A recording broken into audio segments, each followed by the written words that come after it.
আপনারা নিজেরাই দেখলে বুঝতে পারবেন। এই দেখুন, দেখুন পুরো কালো কালো এই যে উঠে যাচ্ছে। আগে কিরকম ছিল দেখতে, আর এখন দেখুন কতটা সুন্দর পরিষ্কার হয়েছে বন্ধুরা, একদম নূতনের মতো চকচক করছে। নমস্কার বন্ধুরা, সুপ্রিয়া কিচেন আবার আপনাদের সবাইকে স্বাগত জানাই। বন্ধুরা, আজকে কোনো রেসিপির ভিডিও নিয়ে আসিনি, আজকে একটা গুরুত্বপূর্ণ টিপস আপনাদের সাথে শেয়ার করব।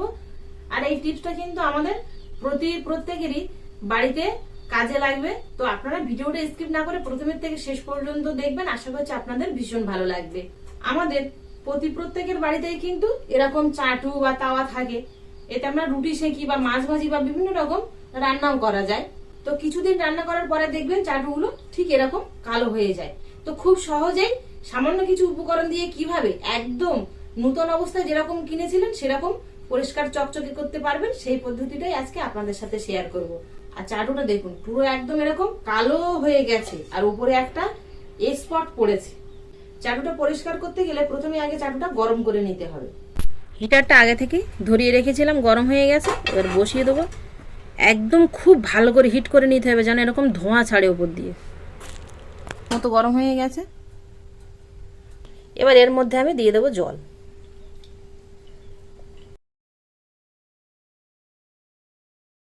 এবার আমি এখানে নিয়েছি দেখুন সাইট্রিক অ্যাসিড। এই সাইট্রিক অ্যাসিড 1 চামচ নিয়েছি, এর মধ্যে দিয়ে দেবো। এই অবস্থাতে খানিকক্ষণ রেখে দেবো, দেখবেন এই দেখুন কিছুক্ষণ পরে এই দেখুন চকলা চকলা উঠে যাচ্ছে।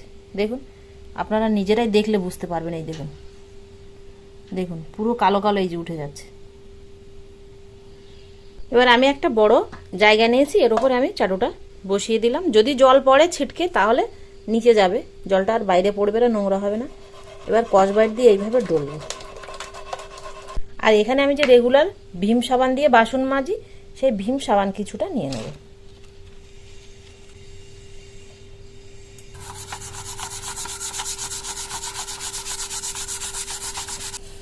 কিছুক্ষণ ডলার পরে দেখবেন ঠিক এরকম চকচকে পরিষ্কার হতে শুরু হবে।